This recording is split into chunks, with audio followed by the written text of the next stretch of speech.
Vamos a Hechos capítulo 11, hermanos, ¿sí? Hemos estado capítulo por capítulo leyendo, escudriñando, estudiando la palabra para que el Señor nos hable, nos enseñe, que su Espíritu Santo nos dé guianza en lo que es verdadero, en lo que Él estableció. El libro de los Hechos, pues es un libro, siempre le llaman de historia, ¿verdad? De la iglesia. Más bien es un libro donde Dios establece, ¿verdad?, cómo su iglesia se formó y cómo iba a ser guiada, cómo iba a poder hacer lo imposible, que era reunir, ¿verdad?, a los pueblos de toda tribu, lengua y nación en un solo Dios. Recuerden esto: el Dios de cada pueblo es el que le daba identidad al pueblo. Un pueblo sin Dios no tenía identidad. Israel por muchos años en Egipto, 400 años aproximadamente, no conocía al Dios de Abraham, de Isaac y de Jacob. Sabía que había un Dios que había hecho una promesa, pero no le conocía. Era un pueblo esclavizado, sin identidad, sin libertad, sin propósito. Dios los rescata con mano poderosa y les da identidad. Ahora son el pueblo de Dios, el pueblo de Yahweh, ¿verdad? El pueblo, hermanos, del Dios de Israel. Y nosotros sin Dios, nosotros sin un Señor, venimos siendo alguien sin identidad. Una persona más en este mundo que va a morir, que va a dejar de existir y que no va a pasar nada. Y aquí es donde el libro de los Hechos nos muestra cómo el Señor, hermanos, derriba los dioses falsos, la religión falsa, todo tipo de trabas, todo tipo de reglas, leyes que impedían tanto al pueblo gentil, o sea, a los que no eran judíos, como a los judíos, ir a Cristo Jesús. Y entonces el Espíritu Santo de Cristo, hermanos, hace muchas cosas, ¿verdad?, en el libro de los Hechos. La semana pasada estuvimos hablando, Hechos capítulo 10, cómo el Señor trabajó en la vida de Pedro, ¿se acuerdan? Pedro había sido encomendado por el Señor ir a todo el mundo, predicar el evangelio a toda criatura, ir a toda nación. Pero los apóstoles todavía no han ido, hermanos, a toda nación. No les habían predicado a los gentiles, nada más predicaban a los judíos, porque el pensamiento era que solamente el pueblo de Israel iba a ser salvo. Hasta ahorita nos conocían que también los gentiles iban a ser, ¿verdad?, rescatados por el Señor. Y recordando aquí, ¿verdad?, en el verso, Hechos capítulo 10, verso 34, gracias mi hermana. Entonces cuando Pedro vio, hermanos, que lo que Cornelio le contaba era verdad, dijo así: entonces Pedro respondió: veo con claridad que Dios no muestra favoritismo. Verso 35, en cada nación Él acepta a los que le temen y hacen lo correcto. Este es el mensaje de la buena noticia del evangelio para el pueblo de Israel, que hay paz con Dios por medio de Jesucristo, quien es Señor de todos. ¿Señor de quién? De todos. Y se empieza a revelar el grandioso plan del Señor, hermanos, que no nada más el pueblo de Israel. El pueblo de Israel eran primicias, eran los primeros en recibir esta bendición, pero no se iba a quedar ahí la salvación, iba a extenderse a cada nación, a cada reino. Pero todavía, hermanos, no lo habían hecho los discípulos. El Señor hace descender su Espíritu Santo sobre Cornelio, que era un romano soldado, sobre toda su familia y los que estaban reunidos en su casa. Y vieron entonces los apóstoles y los judíos que Dios había aceptado también a los que no eran judíos, y les había dado la misma señal, hermanos, que era hablar en idiomas diferentes y alabar a Dios y predicar el evangelio en idiomas diferentes. De aquí pasamos al capítulo 11.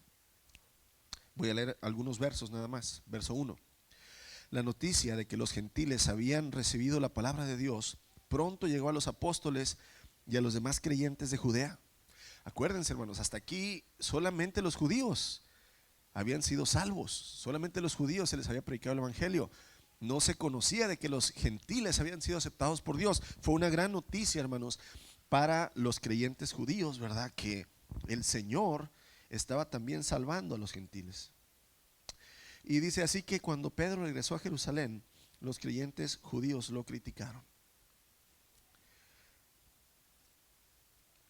Cuando uno se dispone, hermanos, a hacer la voluntad de Dios y romper las tradiciones de los hombres, va a ser criticado.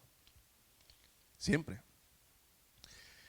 Si en esta iglesia hacemos de una manera las cosas y de repente usted se sale, ¿verdad?, de un sistema que una iglesia hace las cosas y usted las quiere hacer más correctamente conforme la palabra le dice, ¿qué sucede? La crítica. ¿Te crees más santo? ¿Te crees más sabio? ¿Crees que eres el favorito de Dios? Hermanos, y Pedro da el testimonio de lo que sucedió en su vida. Cómo el Señor le enseñó, ¿verdad?, ese manto. ¿Se acuerdan que bajaba el manto?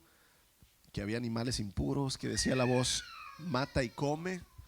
Pero decía Pedro, yo nunca he comido algo impuro. Y la voz le decía, no digas que algo es impuro si el Señor ya lo santificó. Entonces, amados, continuamos la lectura y vamos al verso 19, Hechos 11, 19. Mientras tanto, los creyentes que fueron dispersados durante la persecución, recuerdan, ¿verdad?, que hubo una gran persecución en Jerusalén y entonces empezaron a salir a otras áreas los creyentes en el Señor Jesús. Dice, mientras tanto los creyentes que fueron dispersados durante la persecución que hubo después de la muerte de Esteban, viajaron tan lejos como Fenicia y Chipre y Antioquía de Siria. Predicaban la palabra de Dios, pero solo a los judíos. Todavía la revelación de Dios no estaba aquí sobre ellos, hermanos. Solo a los judíos, ¿verdad?, se les predicaba el evangelio. Sin embargo, algunos de los creyentes que fueron a Antioquía desde Chipre y Cirene les comenzaron a predicar a los gentiles acerca del Señor Jesús. Verso 21. El poder del Señor estaba con ellos y un gran número de estos gentiles creyó y se convirtió al Señor. Gloria a Dios. Empezamos a ver que ahora, aunque los gentiles, hermanos, no conocían al Dios de Israel, empezaron a creer en Jesús, Hijo de Dios, aquel que había sido el pago por sus pecados. El Espíritu les empezó a mostrar, hermanos, la verdad. Verso 22. Cuando la iglesia de Jerusalén se enteró de lo que había pasado, enviaron a Bernabé a Antioquía. Y cuando él llegó y vio las pruebas de la bendición de Dios, se llenó de alegría y alentó a los creyentes a que permanecieran fieles al Señor. Bernabé era un hombre bueno, lleno del Espíritu Santo y firme en la fe. Muchas gentes llegó al Señor. Después de Bernabé siguió hasta Tarso para buscar a Saulo. Cuando lo encontró, hermanos, lo llevó de regreso a Antioquía y los dos se quedaron ahí con la iglesia durante todo un año, enseñando a grandes multitudes. Y aquí se abre un paréntesis y hoy vamos a hablar de esto.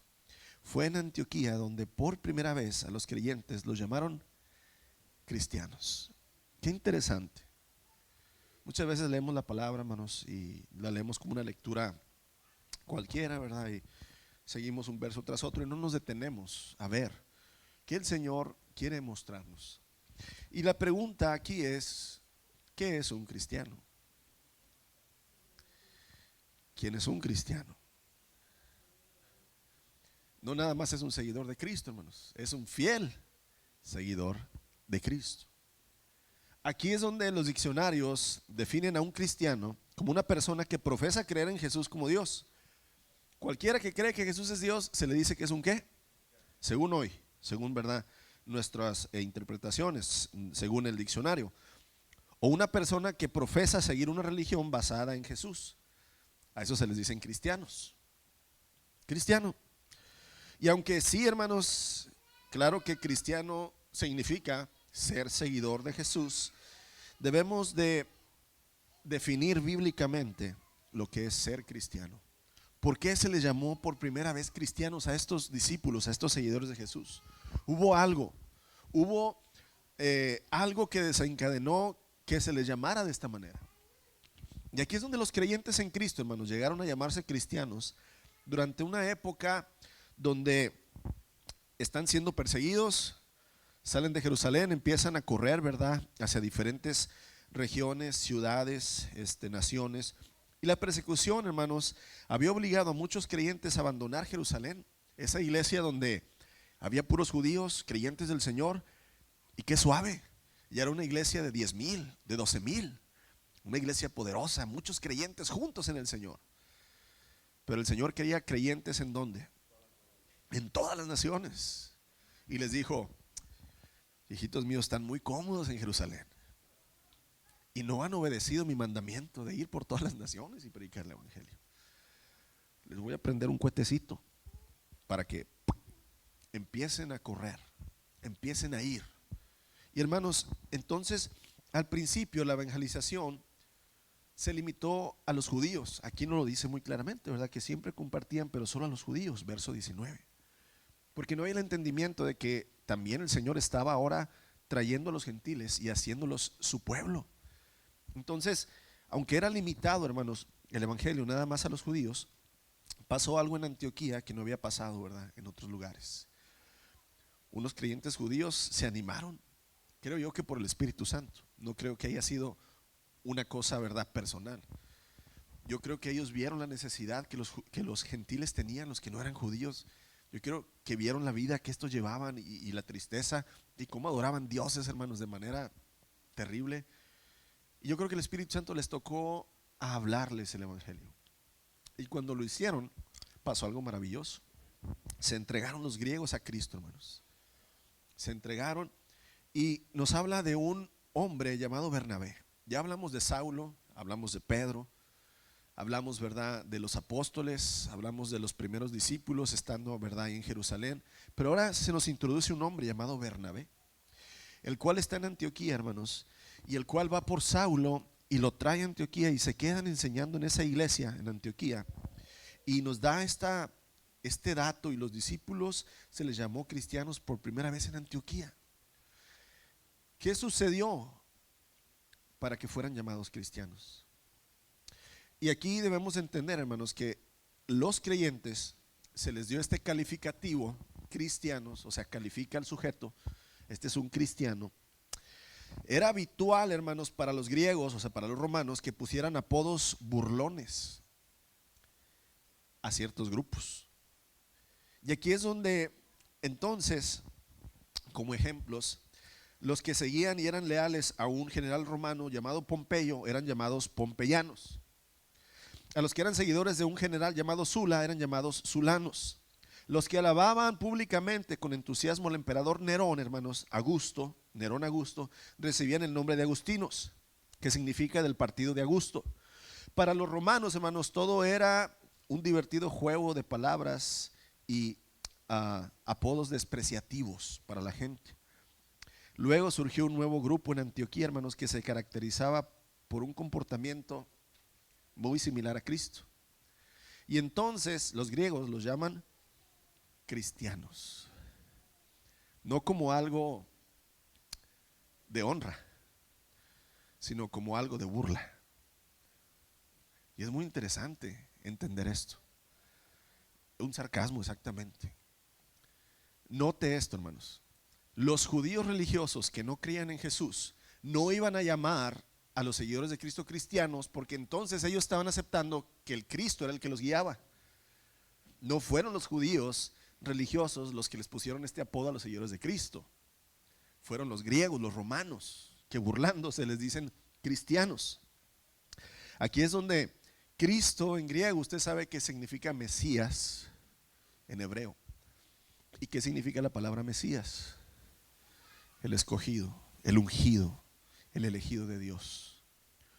Entonces, si los judíos, hermanos, que perseguían a la iglesia, les hubieran puesto el apodo de cristianos, ellos estaban aceptando que su maestro era el Cristo. Así es que no, hermanos, los judíos no llamaban a los judíos cristianos cristianos. En realidad le decían la secta de los nazarenos. ¿De dónde era el Señor Jesús? De Nazaret. Y hermanos, Nazaret era una ciudad de baja reputación. Era una ciudad, ¿verdad?, donde pues no había nada. Entonces decir, ¿verdad?, que estos eran de la secta de los nazarenos era despreciarlos, decir, estos vienen de la nada y son de la nada. Pero entonces tenemos aquí, hermanos, que surge el término cristiano. Y nosotros debemos entender por qué les llamaron cristianos y qué es un cristiano en verdad. Y aquí es donde en la Biblia eh, podemos entender que fue un insulto burlón por primera vez que se les dice. Inclusive si vamos a Primera de Pedro, capítulo 4, fíjese lo que dice Pedro. Primera de Pedro, capítulo 4, versos 16.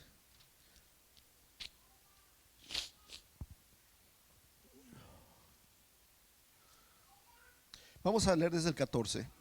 Primera de Pedro 4, desde el 12, hermanos. Queridos amigos, no se sorprendan de las pruebas de fuego por las cuales están atravesando, como si algo extraño les sucediera. En cambio, alégrense mucho porque estas pruebas los hacen ser partícipes con Cristo de su sufrimiento, para que tengan la misma inmensa alegría de ser su gloria cuando sea revelado a todo el mundo. Verso 14. Así que alégrense cuando los insulten por ser cristianos. Fíjate bien lo que está diciendo Pedro. Cuando les llamen burlonamente cristianos, alégrense. No se sientan ofendidos. No sientan, verdad, vergüenza de que se burlen de ustedes por llamarlos cristianos. Pero dice, hermanos, a sus lectores que no se avergüencen si los llaman de esa manera. Y asimismo, cuando Herodes, cuando vas al libro de los Hechos y te adelantas al capítulo 26, Pablo está hablándole al rey Agripa y está predicándole el evangelio. Y el rey Agripa, hermanos, ya al final del sermón le dice a Pablo, prácticamente le dice, por poco me convences de ser cristiano. Estas son las únicas veces que vemos la palabra cristiano en la Biblia. Por primera vez en Antioquía, cuando Pedro dice que no nos avergoncemos por ser llamados cristianos, y cuando el rey Agripa dice, casi me convences de ser cristiano. Aquí es donde, hermanos, en realidad, ¿verdad? Este rey está diciendo, yo no me voy a someter a alguien que burlonamente le dicen cristiano. Y aquí entonces la palabra cristiano, hermanos, claro, es usada para calificar a los seguidores de Jesucristo, pero literalmente la palabra significa los que pertenecen al partido de Cristo. Así es. O sea, cristiano es los que pertenecen al partido de Cristo, los que siguen, ¿verdad?, a ese Cristo, a ese Jesús. Y desafortunadamente, con el paso del tiempo, la palabra cristiano ha perdido, hermanos, mucho significado. Y es utilizada para describir a alguien que es religioso, a alguien, hermanos, que hace buenas obras por la fe en Jesús. Mucha gente que no cree ni confía en Jesucristo es crecida en una iglesia tradicional, lo bautizan desde chiquito y se le dice ¿qué? Cristiano. Aunque no tenga temor de Dios, aunque no obedezca al Señor, aunque no lo siga, se le dice ¿qué? Cristiano. Pero asistir a la iglesia, hermanos, no hace a uno cristiano. Como meterte a un garaje no te hace carro. Sí, la gente cree que porque vas a la iglesia, entonces ya eres ¿qué? Cristiano. Pues no, hermanos, no es así. Un cristiano no es el que va nada más a la iglesia. Un cristiano no es nada más el que hace buenas obras en el nombre de Jesús. Un cristiano no es el que por la religión de los padres y los abuelos recibe, ¿verdad?, ese nombre de ser cristiano. No es así. En realidad, hermanos, ser un miembro de una iglesia, asistir a los servicios, dar para la obra de Dios, hacer buenas obras, no te hace cristiano. La Biblia nos enseña que las buenas obras, hermanos, que hacemos no es para ser aceptables delante de Dios. ¿Cuántas buenas obras necesitas hacer para que Dios se convenza de que eres bueno? ¿Cuántas necesitaremos? ¿1000? ¿2000? ¿10,000? No, hermanos, no son las buenas obras ni asistir tanto a la iglesia de lunes a viernes lo que te hace ser cristiano. En realidad, hermanos, vamos a Tito capítulo 3.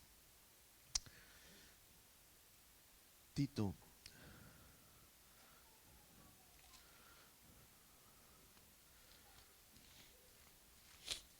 capítulo 3, verso 5,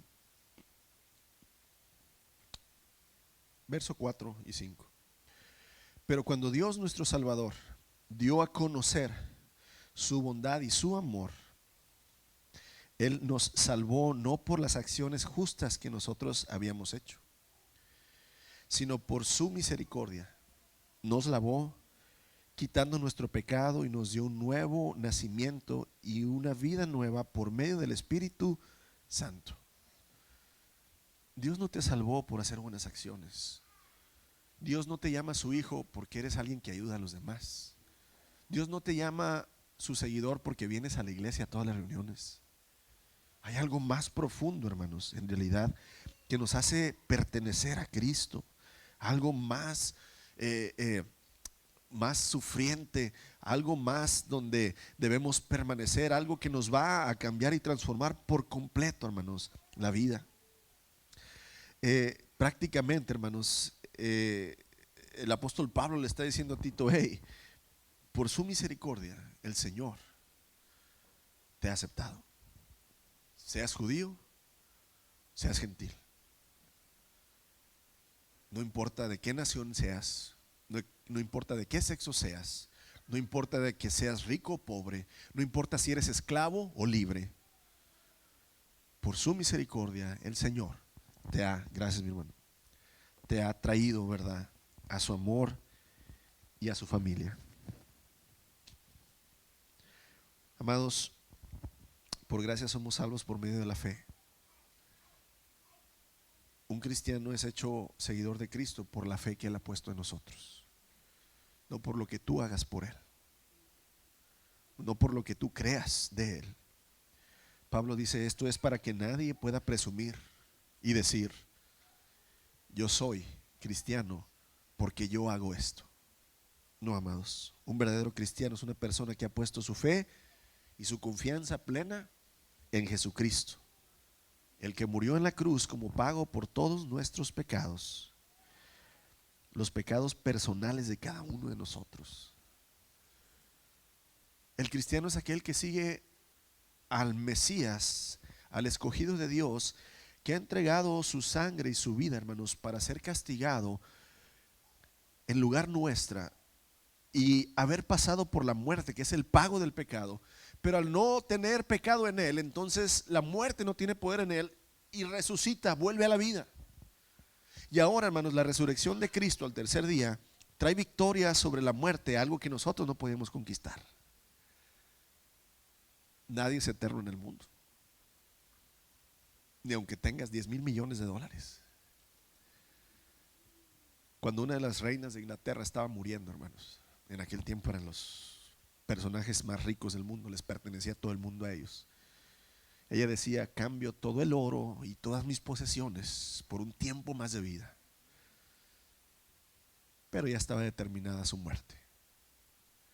Y aquí es donde entonces nosotros tenemos que entender, amados, lo que el apóstol Juan nos dice. Juan capítulo 1, verso 12. Mas a todos los que le recibieron, a los que creen en su nombre. ¿Cuál nombre, amados?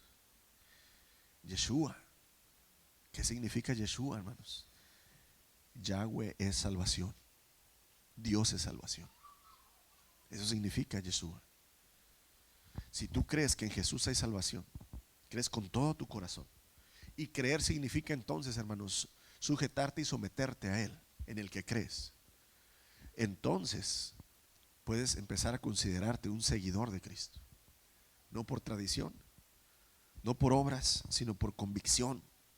Un verdadero cristiano, hermanos, es en verdad un hijo de Dios, una parte de la verdadera familia de Dios, uno a quien le ha sido dado una nueva vida en Cristo. Y la marca de un cristiano verdadero es mostrar amor hacia los demás. La palabra de Dios, hermanos, nos lo dice muchas veces: el que no ama a su hermano, el tal es un mentiroso y no ama a Dios. Pero no es por obras para que nadie se gloríe. En realidad, cuando tú pones tu fe en el Señor plena y completamente, hermanos, no confías en lo que tú haces o no haces para Él. Confías en lo que ya hizo Él por ti y que tú no puedes hacer por ti mismo. Y ahora te dedicas a hacer lo que Él te dice que hagas. Ama, sirve, perdona, ayuda. Sé fiel, esfuérzate, sé valiente. Levántate, predica. El seguidor de Cristo, el cristiano verdadero, hermanos, es aquel que hace la voluntad de Dios.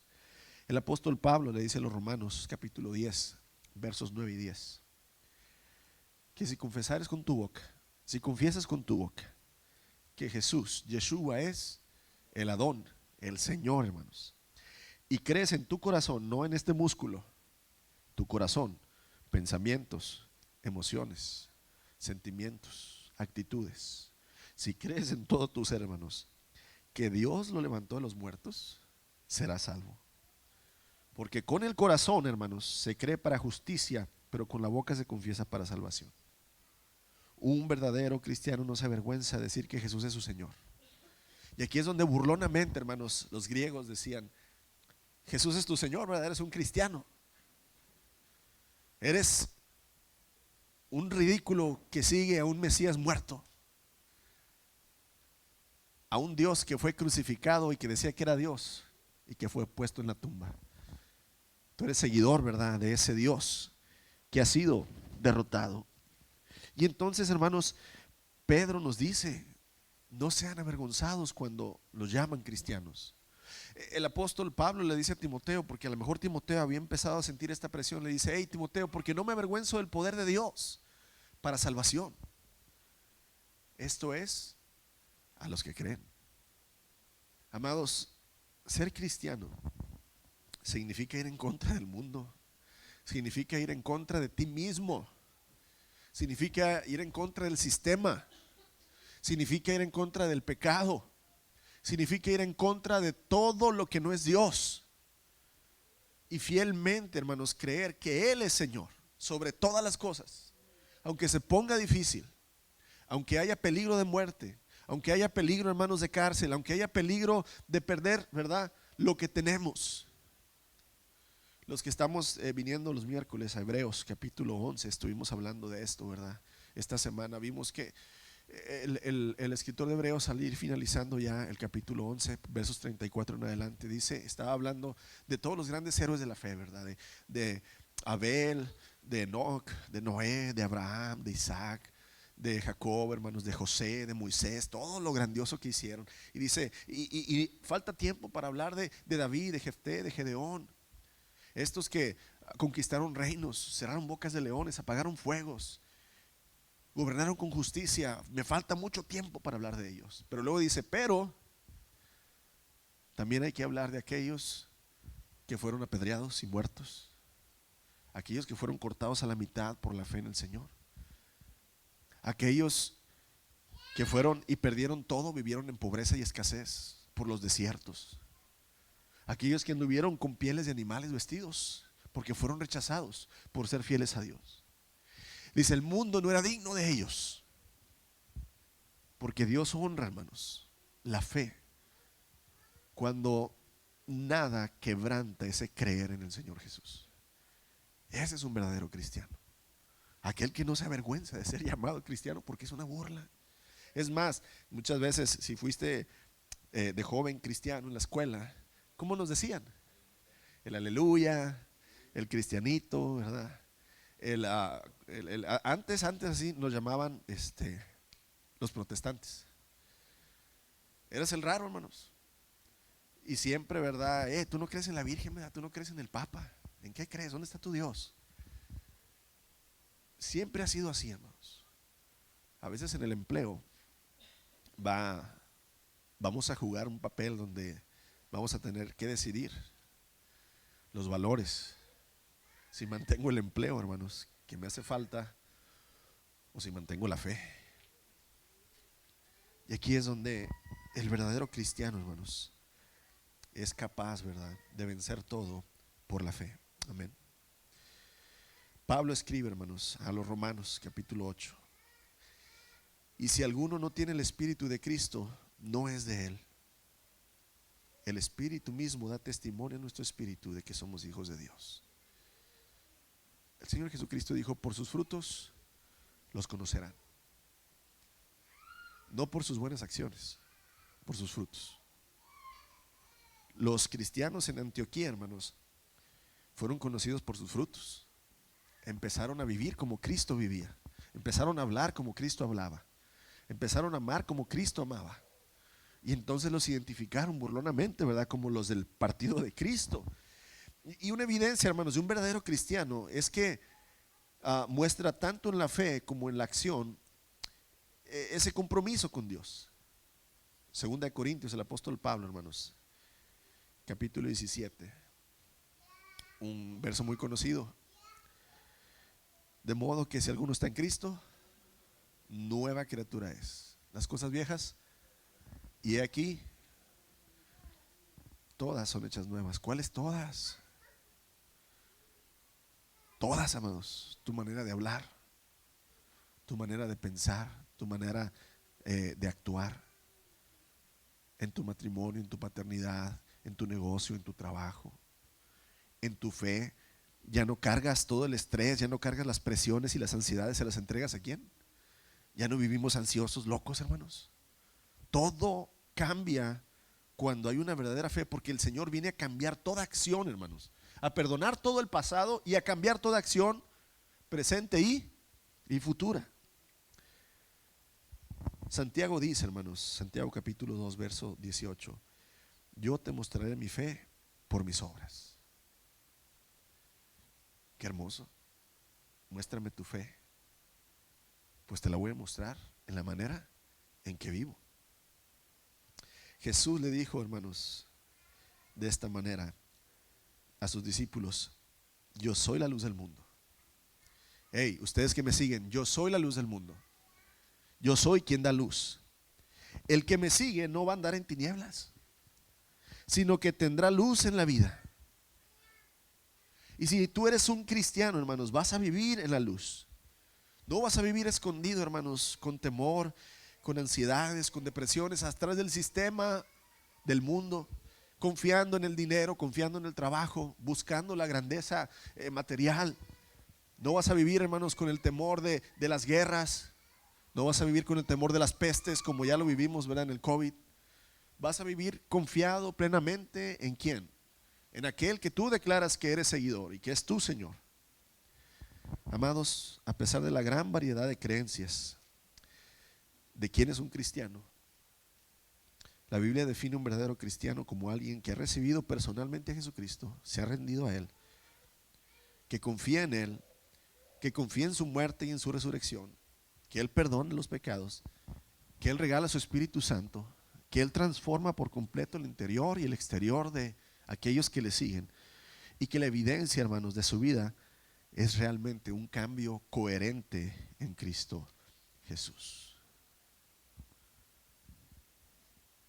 Si yo me digo cristiano,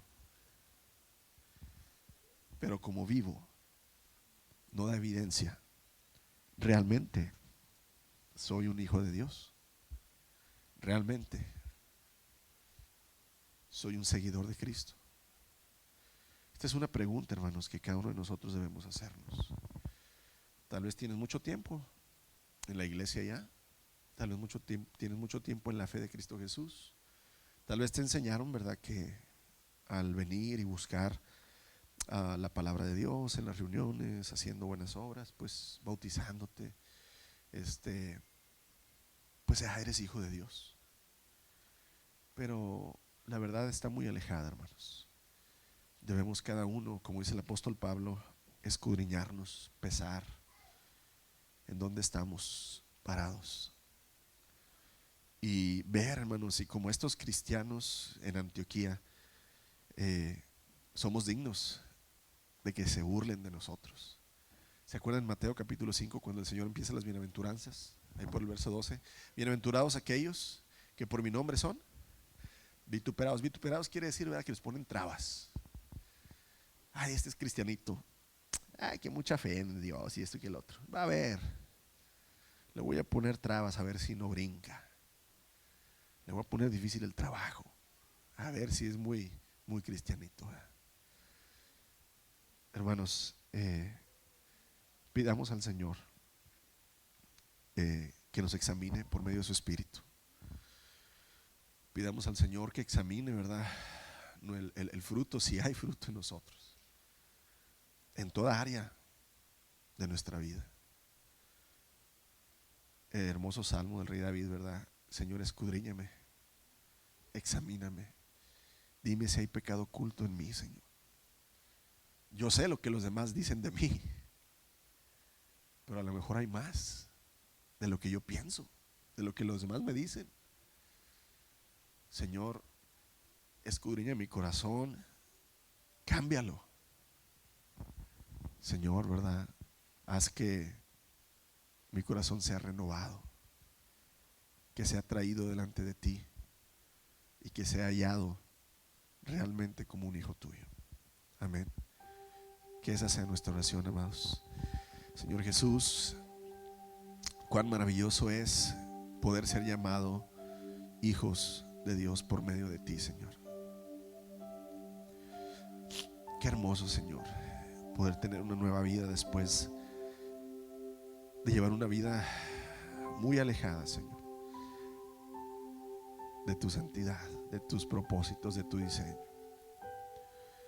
Gracias, Señor, porque nos abriste los ojos donde íbamos caminando en un camino de muerte, un camino, Señor, de dolor, de sufrimiento eterno, y nos has abierto, Señor, la luz. Has traído la luz, has traído, Señor, la verdad, has traído la vida, has traído la transformación, has traído gracia y misericordia en lugar de juicio, Señor, a nuestra vida.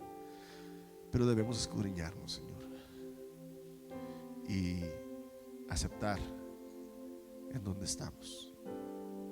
Señor Jesucristo, gracias por las oportunidades que nos das.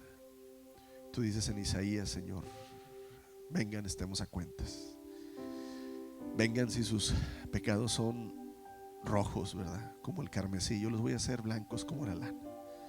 Nosotros no podemos, Señor, limpiar nuestros pecados ni cambiar nuestro corazón, Señor, mucho menos a los que están alrededor nuestro. Pero por fe creemos, Jesucristo, que tú quitas un corazón duro, como dice el profeta Ezequiel, y lo cambies, Señor, por un corazón blando, el cual, Señor, está deseoso de vivir en la voluntad de aquel que es su Señor, un Señor bueno, un Señor misericordioso, lleno de gracia, Señor, de justicia, que eres tú, Jesús. Ayúdame a mí y a mis hermanos, Señor, a pesar nuestra vida, a pesar nuestros frutos, a pesar, Señor, nuestra fe, lo que hacemos y lo que no hacemos, Señor. Que concuerde, Padre, con tu palabra, para que seamos hallados, Señor, como buenos siervos, para que traigamos gloria, Señor, con nuestra vida y luz a las naciones, Jesús. Bendito seas, Hijo de Dios, el Mesías, el ungido, el escogido, el único que es el verdadero Dios. Yeshua, te amamos y creemos, Señor, en tu salvación. En tu nombre, Señor, damos gracias y conmemoramos, Señor, tu sacrificio. Conmemoramos, Señor, tu pacto nuevo, en donde el que cree, Señor, en ese sacrificio en la cruz y confiesa que es Señor y obedece la palabra, Señor, has hecho pacto con aquellos, Señor, que así lo hacen. En tu nombre, Jesús, tráenos memoria de ello. Amén. Dejo lugar, hermanos.